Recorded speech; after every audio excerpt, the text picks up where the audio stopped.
My wife handed me separation papers during our anniversary dinner while her family laughed and toasted to her new beginning. I calmly signed every page and leaned in. You just ended the only stability you ever had. 6 weeks later, she showed up at my door shaking. I'm 36, and I thought I understood how marriage worked. You fight, you compromise, you build something together, even when it's hard. I'd been with my wife for 8 years, married for 5. We met through mutual friends at a barbecue, started dating, moved in together after a year, got married 2 years after that. Normal trajectory, normal life, except it wasn't normal anymore. Our 5th anniversary was coming up in late September. She'd been distant for months, since around June, maybe earlier. I'd ask what was wrong and she'd say, nothing, or just work stress, or you wouldn't understand. I tried to give her space, tried to be supportive, tried to plan things she'd enjoy. Nothing worked. 2 weeks before our anniversary, she suddenly got enthusiastic about celebrating. Said she wanted to do a big dinner at this upscale restaurant downtown. Said she wanted her parents and her sister there. I thought it was weird to include family on an anniversary, but she insisted it would be meaningful. I figured maybe she was trying to reconnect, make things special again. So I agreed. The night arrived. I wore the suit she'd always said she loved on me. Got her flowers, white roses, her favorite. Met everyone at the restaurant at 7. Her parents were already there, her sister too, with her smug husband who'd never liked me. They were all dressed up, drinks already ordered, laughing about something when I walked in. I sat down.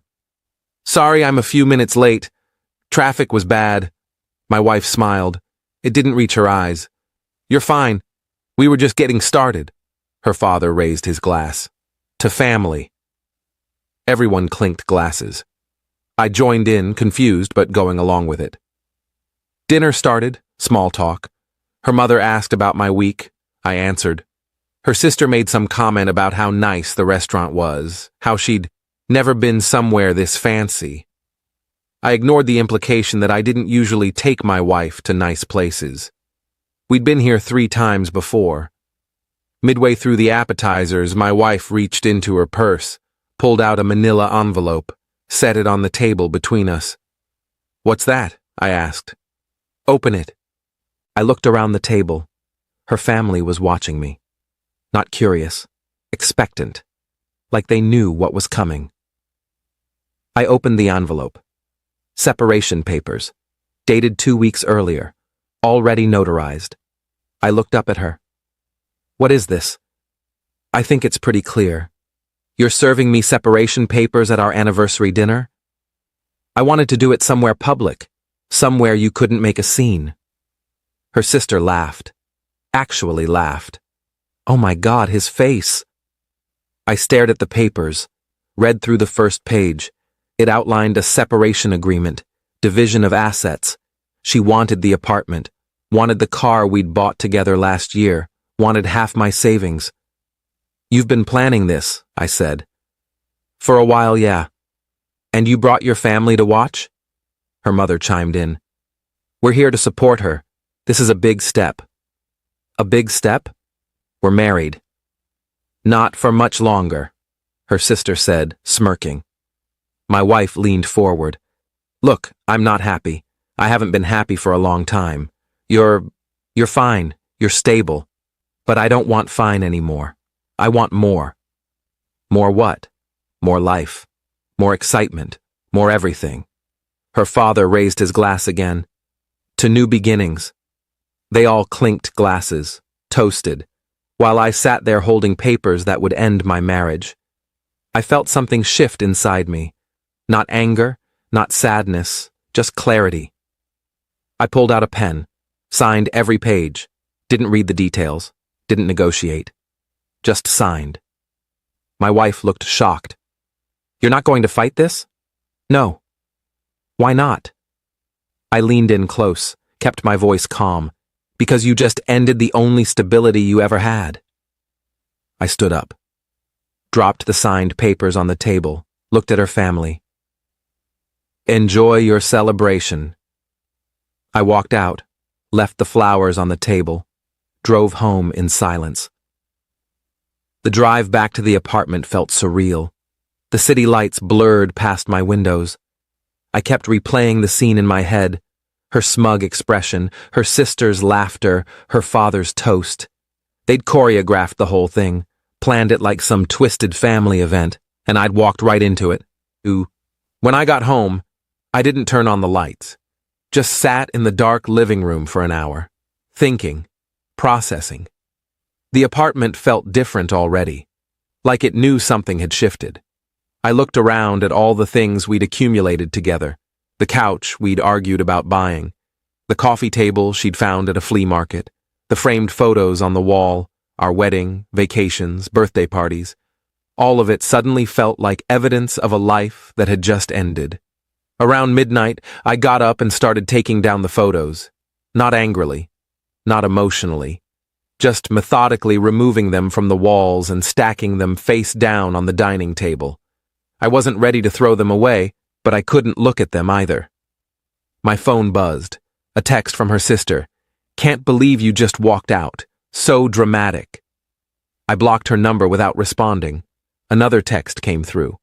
From her mother this time. "We expected better from you. She deserved a proper conversation." I blocked her too. Then one from my wife. "We need to talk about logistics." I stared at that one for a long time before responding. "Have your lawyer contact me." She tried calling. I declined. She called again. Declined again.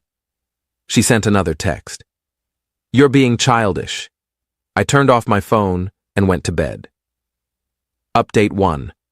The next morning, I called a lawyer, a good one, explained what happened.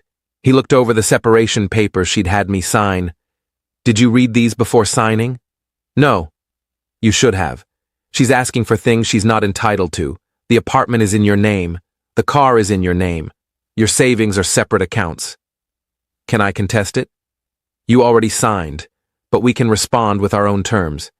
She can't force you to give her things you legally own." I filed a counter motion that week, offered a clean split. She takes what's hers, I keep what's mine. No apartment, no car, no savings. She could have the furniture we'd bought together and her personal belongings. That's it. She called me 2 days later. "What the hell is this?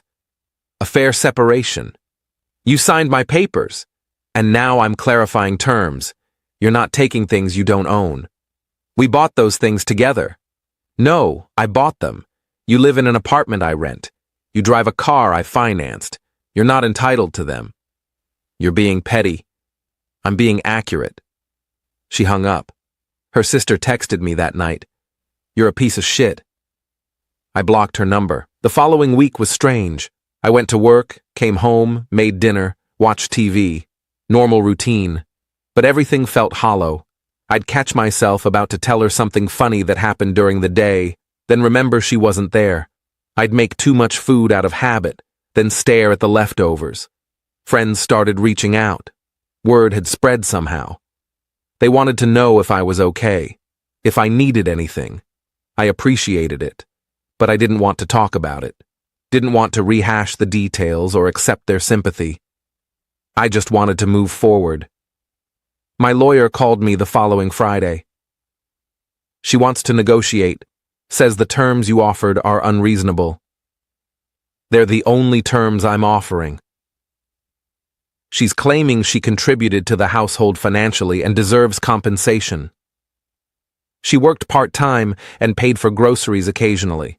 I covered rent, utilities, car payments, insurance, and everything else. That's what I told her lawyer.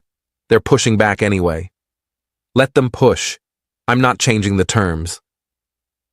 2 weeks went by. My lawyer kept me updated on the back and forth. She was getting desperate. Her lawyer was trying every angle: emotional distress, implied agreements, common law considerations. Nothing stuck. Meanwhile, I started noticing changes in myself. I was sleeping better, eating better. The constant low-level anxiety I'd been carrying for months was gone. I realized I'd been walking on eggshells for so long that I'd forgotten what it felt like to just exist without worrying about someone else's mood. Update 2. 3 weeks passed. My lawyer handled all communication. She wanted to negotiate, wanted to talk things through. I declined. There was nothing to talk through.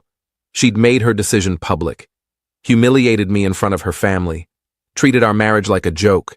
I started packing up her things, boxes of clothes, books, pictures, stuff she'd accumulated over 8 years. I was methodical about it. Didn't throw anything away, didn't damage anything.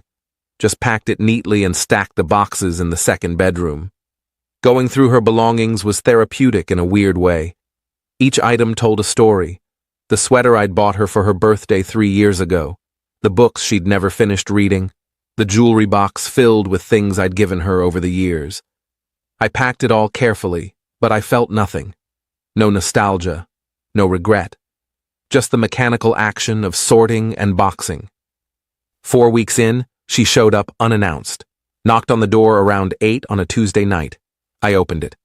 "What do you want?" "Can I come in?" "No. I just want to talk." "We have lawyers for that." "Please, 5 minutes." I stepped outside, closed the door behind me. "Talk." She looked tired. Hair pulled back, no makeup, sweatpants and an old jacket I recognized from years ago. "I think I made a mistake," she said. "Okay. I shouldn't have done it like that. At the restaurant, with my family. You're right. You shouldn't have. I was angry, I felt trapped, I didn't know how else to do it. So you humiliated me instead. I'm sorry. Too late." "What do you mean?" "I mean you already made your choice. You wanted out. You're out. But what if I want back in?" I stared at her. "You don't get to do that." "Why not?" "Because you didn't just leave me. You made it a spectacle. You turned our marriage into entertainment for your family. You don't come back from that. People make mistakes." "Yeah. And people live with consequences." She started crying. "Please, I don't have anywhere to go." "That's not my problem. I'm staying with my sister and she's driving me crazy. Her husband keeps making comments. My parents won't stop asking when I'm getting my own place." "Then get your own place." "I can't afford it. You know I can't." "You should have thought about that before signing separation papers." "I thought you'd give me the apartment." "Why would I do that?" "Because we were together. Because you loved me." "I did love you. Past tense." She wiped her eyes. "You really don't care anymore?" "I care that you embarrassed me. I care that you involved your family in something private. I care that you tried to take things you didn't earn. But do I care about you? No, not anymore." "You're cold." "I'm clear. There's a difference." She turned and walked away, got into a car I didn't recognize, probably borrowed from her sister, drove off. I went back inside and sat on the couch. My hands were shaking slightly, not from emotion, from adrenaline. I'd stood my ground and it felt good. For the first time in months, maybe years, I'd put myself first without apology. That night, I ordered takeout from my favorite place. The one she'd always complained was too greasy. I ate it while watching a show she'd hated. I went to bed at midnight without worrying about waking her. Small freedoms, but they added up. Update 3. 6 weeks after the dinner, she showed up at my door again. It was a Friday night. I was making dinner, listening to music, enjoying the quiet. She knocked. I looked through the peephole. She was shaking, crying, looked like she'd been awake for days. I opened the door. "What?" "I need help." "With what?" "Everything. I lost my job. My sister kicked me out. I have nowhere to go." "Why did you lose your job?" "I missed too many days. I was too stressed. They said I wasn't performing." "And why did your sister kick you out?" "Because I couldn't pay rent. She wanted $500 a month. I don't have it. So you came here. You're the only person I have left." I leaned against the doorframe. "Let me get this straight. You humiliated me, tried to take my things, refused to negotiate reasonably, and now you want my help?" "Yes." "No." Please, I'm begging you. You should have thought about this 6 weeks ago. I know I messed up, but I'm desperate. That's still not my problem. Where am I supposed to go? I don't know. Figure it out like an adult. You're really going to leave me homeless? You left me humiliated. We're even. She collapsed against the doorframe, sobbing. Full breakdown. Neighbors were starting to look out their windows. You need to leave, I said. I can't. Then I'll call the police. You wouldn't. I pulled out my phone, started dialing. She stood up. Fine, I'll go. She stumbled down the hallway. I watched until she was gone. Then I closed the door and went back to making dinner. The salmon I'd been cooking was slightly overdone, but I ate it anyway, put on some jazz, poured myself a drink, sat by the window and watched the city lights. My phone stayed silent. No more knocking, no more crying, just peace. Update 4. A week later, her mother called me. I didn't recognize the number, so I answered. Hello? It's me. I recognized her voice immediately. What do you want? My daughter is in a really bad place. I'm aware. She's staying in a motel. She can barely afford food. Okay. You could help her. I could, but I won't. She's family. She was family. She ended that. You're being cruel. I'm being consistent. She made her choice. She made a mistake. Yes, and she's living with it. That's how consequences work. What kind of man are you? The kind who doesn't get walked over twice. She hung up. I sat there for a moment, processing the call. Her mother had been there that night, had raised her glass, had smiled while her daughter humiliated me. And now she wanted me to be the bigger person, to rescue someone who'd publicly destroyed me? The audacity was almost impressive. 2 days after that, my wife's lawyer contacted mine.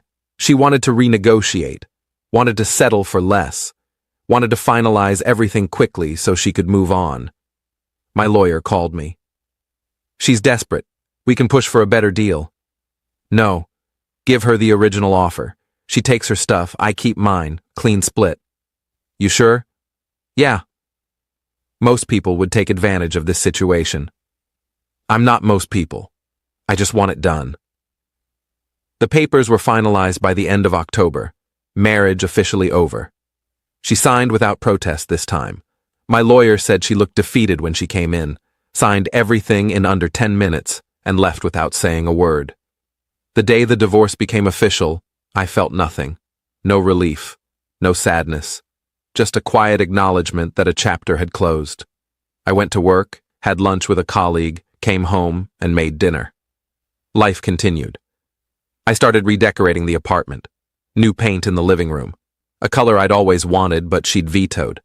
New furniture for the bedroom. I threw out the old couch and bought one I actually liked. Slowly, the space became mine. Not ours. Mine. Friends invited me out more. I started saying yes. Went to dinners, bars, weekend trips. Reconnected with people I'd drifted away from during the marriage. One friend told me, "You seem lighter, like you're actually here now." I realized he was right. I'd been going through the motions for years, and now I was actually living. I joined a gym, started running again, lost 15 pounds I'd been carrying since the wedding, bought new clothes, got a haircut I liked. Small changes, but they added up. I looked in the mirror one morning and barely recognized myself. Not because I looked different, but because I looked present, engaged, alive. Update 5. 3 months after the anniversary dinner, I ran into her sister at a coffee shop. Pure coincidence. I was picking up my usual order when I saw her in line behind me. She looked uncomfortable. Hey, I replied, not stopping. Can we talk for a second? Not really interested. It's about her.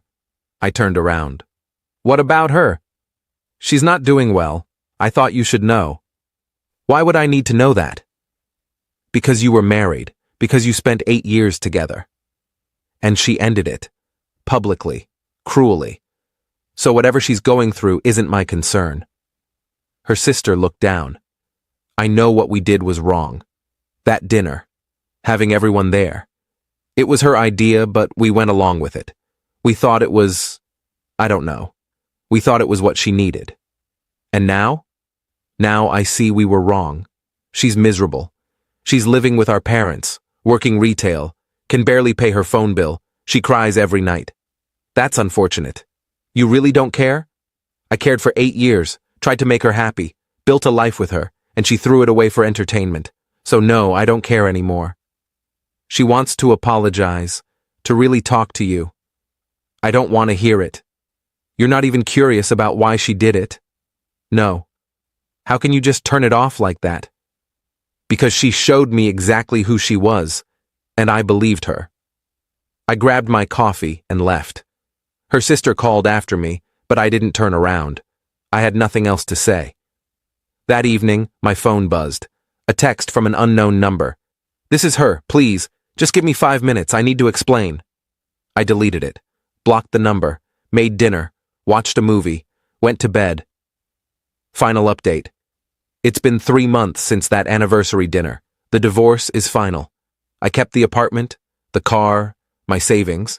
She got her belongings and nothing else. I heard through a mutual friend that she's living with her parents now, working part-time at a retail store, trying to get back on her feet. Her family apparently stopped finding the situation funny once they realized she'd actually destroyed her life. Her sister got divorced recently too. Karma has a sense of humor. Her parents don't talk to her much anymore. They're embarrassed by how everything turned out. The mutual friend told me she asks about me sometimes. Wants to know if I'm seeing anyone, if I'm happy, if I ever think about her. I told the friend to stop telling me these things. I don't care about her curiosity. I don't care about her regrets. I'm doing fine, better than fine, actually.